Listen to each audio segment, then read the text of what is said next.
Assalamualaikum warahmatullahi wabarakatuh. Para mahasiswa, kita bertemu kembali untuk melanjutkan materi diagram blok.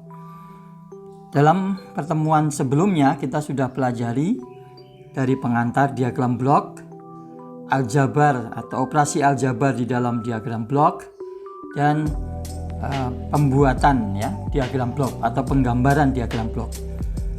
Pada bagian akhir dari topik diagram blok, pada kali ini kita akan bahas penyederhanaan diagram blok. Para mahasiswa yang berbahagia, syarat penyederhanaan diagram blok itu ada dua. Yang pertama adalah hasil kali umpan maju harus sama. Kemudian yang berikutnya, hasil kali keliling loop harus sama. Seperti yang sudah kita diskusikan bahwa di dalam diagram blok berisi fungsi alih atau persamaan di dalam domain S yang menjadikan diagram blok ini bisa dikelola menggunakan kaidah-kaidah aljabar. Kita sudah pelajari di depan bahwa ada operasi penjumlahan, pengurangan, perkalian, pembagian. Kemudian juga nanti kita akan pelajari bagaimana di dalam proses penyederhanaan diagram blok itu kita akan banyak menggunakan operasi asosiatif, distributif, asosiatif, dan sebagainya. Pada prinsipnya adalah segala operasi yang bisa digunakan di dalam pengelolaan persamaan aljabar akan juga bisa kita gunakan di dalam diagram blok. Jadi penyederhanaan untuk diagram blok dilakukan dengan cara memindahkan titik cabang dan titik penjumlahan, saling menukar titik penjumlahan, dan kemudian menyederhanakan loop umpan balik di dalamnya. Di bawah ini ditampilkan beberapa tabel kaidah aljabar untuk diagram blok. Saya hanya akan cuplikkan dari beberapa yang sudah ditampilkan di dalam modul perkuliahan. Dalam hal ini kita akan lihat sedikit dari itu, tetapi yang sedikit ini bisa memberikan gambaran kepada kita bagaimana kita melakukan penyederhanaan diagram blok. Para mahasiswa, kalau kita lihat di dalam gambar yang di sini bernomor 3 itu ada diagram blok asal, yaitu input A kemudian memasuki sebuah fungsi G1, maka sesuai dengan kaidah ketika disusun secara seri kita akan mendapatkan output AG1, kemudian disambung dengan G2 proses G2 atau fungsi G2, maka hasil akhirnya adalah AG1 yang merupakan output dari proses yang pertama tadi, kemudian dikalikan dengan G2, jadi AG1 G2. Tapi diagram blok ini juga bisa ditampilkan dengan diagram blok pengganti di sebelah kanannya, yaitu input AG1, A, input A, kemudian prosesnya G2 dulu dibalik. Jadi ini operasi komutatif di dalam matematika aljabar ini dikenal dengan operasi komutatif. Jadi dibalik, kalau tadi prosesnya adalah G1 dulu, yang ini prosesnya adalah G2.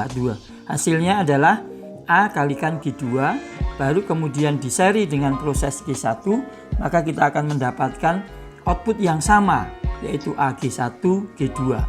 Jadi sebelah kiri itu sama dengan yang di sebelah kanan. Disinilah semakin nampak bahwa operasi aljabar komutatif digunakan dalam proses ini.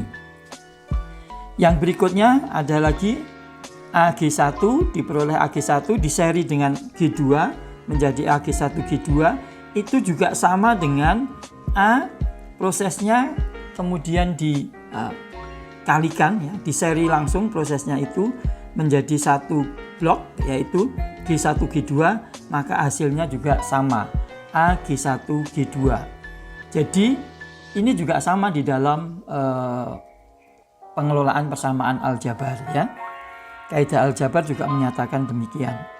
Berikutnya yang nomor 5 misalnya ada input A, kemudian ada proses paralel G1, maka dihasilkan output AG1.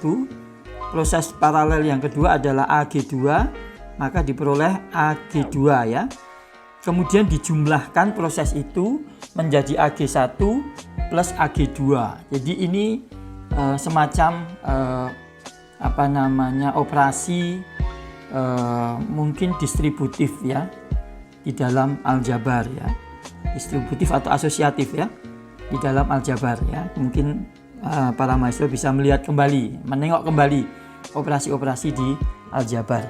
Dan ini akan sama dengan A, input A ini di dalam diagram blok penggantinya. A prosesnya G1 plus G2 di situ dijadikan 1, kemudian menjadi AG1 plus AG2. Dan ini beberapa contoh yang Anda bisa cermati ya, bagaimana kita bisa melakukan pengelolaan diagram blok ya dengan kaidah-kaidah yang sebenarnya sangat mirip dengan ketika kita mengelola persamaan aljabar biasa. Itulah untungnya ketika fungsi-fungsi di dalam diagram blok itu sudah di dalam domain S ya. Padahal sebenarnya dalam domain T itu tidak sesederhana ini, karena biasanya di dalam domain T wujudnya adalah persamaan diferensial seperti yang sudah kita diskusikan di forum sebelumnya. Anda bisa tengok untuk gambar nomor 6 dan 7 diagram blok asal dan diagram pengganti, kita bisa cermati, disitulah akan semakin kelihatan bahwa kaidah-kaidah ini merujuk kepada kaidah aljabar ya. Nah, para mahasiswa, ada satu hal yang menarik yang akan saya tambahkan di sini, yaitu saya akan gambarkan ya sebuah diagram blok ya dari sebuah loop tertutup ya. Jadi sekali lagi, diagram blok dari sebuah sistem pengendalian dengan loop tertutup ya.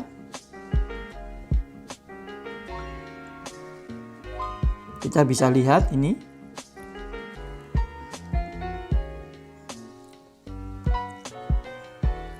Saya gambarkan ya. Mohon maaf tidak terlalu rapi ya. Yang penting bisa difahami. Di sini ada input A. Kemudian di sini ada G1 proses dan G2. Kemudian ini ada input B. Ini mohon maaf ini. Ini input B. Output B. Maka para mahasiswa, kita bisa menampilkan diagram blok ini ya dengan pola penyederhanaan yang menggunakan kaidah-kaidah aljabar menjadi sebagai berikut ya. Ini saya gambarkan di sebelahnya ya. Ini menjadi seperti ini para mahasiswa. Nanti kita akan bersama-sama diskusikan ya. Jadi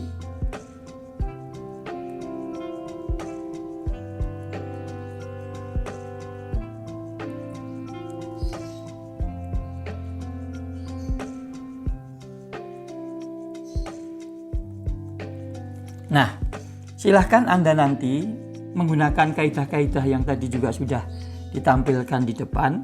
Juga mungkin Anda perlu tengok di modul ya.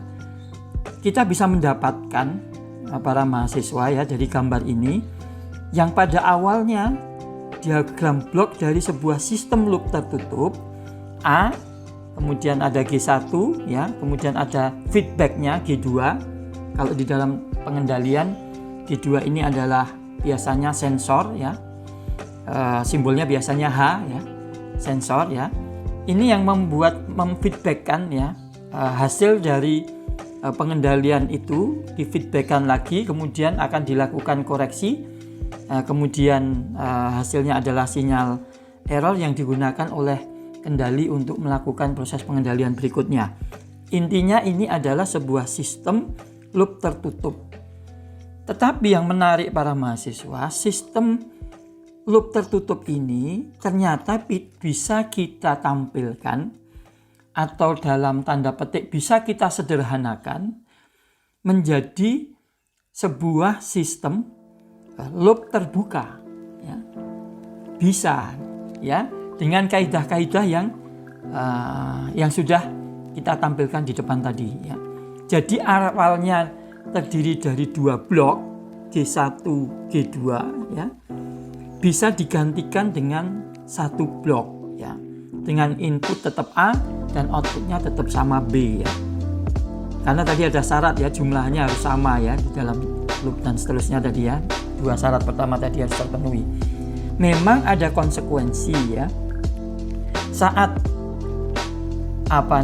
bloknya lebih sederhana, ya, dari yang rumit, ya, ada 2 blok, kemudian bisa disederhanakan menjadi 1 blok. Tetapi ada konsekuensi adalah fungsi yang ada di dalam blok itu menjadi lebih rumit, ya. Nah, tetapi ini menarik, ya, ini menarik, dan ini akan bisa kita gunakan bahkan untuk blok yang sangat rumit bisa kita sederhanakan hanya menjadi 1 blok saja yang sederhana, ya, karena cuma 1 blok loop terbuka. Tetapi sekali lagi isi fungsi atau persamaan yang ada di dalam blok itu konsekuensinya akan berganti menjadi lebih rumit, ya.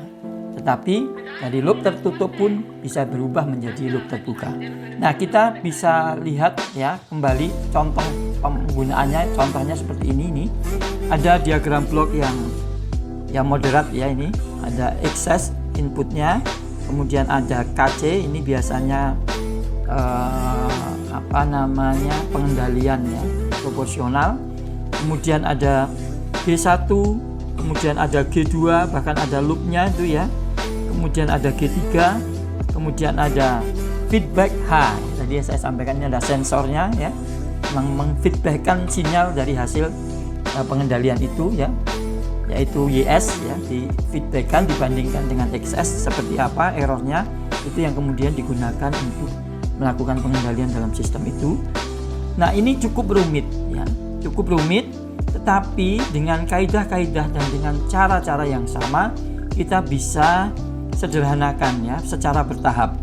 Maka Anda lihat di sini yang awalnya ada 1, 2, 3, 4, 5 blok, ya, maka disederhanakan tinggal menjadi 1, 2, 3, 4 blok, ya.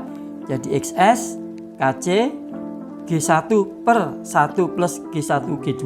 Jadi itu fungsi alih loop tertutup tadi itu, ya, digantikan, ya. Loop tertutup itu digantikan dengan 1 loop terbuka G1 per 1 plus G1, G2. Kemudian G3-nya tetap, YS, kemudian H-nya juga tetap. Kemudian kembali disederhanakan lagi, ya, menjadi hanya 1. Nah, ini Anda lihat dari yang awalnya masih loop tertutup dengan 1, 2, 3, 4 blok, ini kemudian disederhanakan menjadi sebuah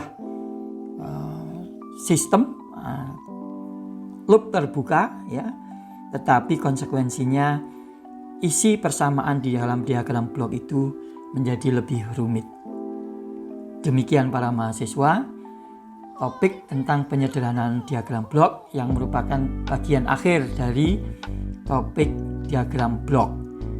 Semoga bermanfaat. Kita akhiri bersama dengan hamdalah. Alhamdulillahirabbil alamin. Assalamualaikum warahmatullahi wabarakatuh.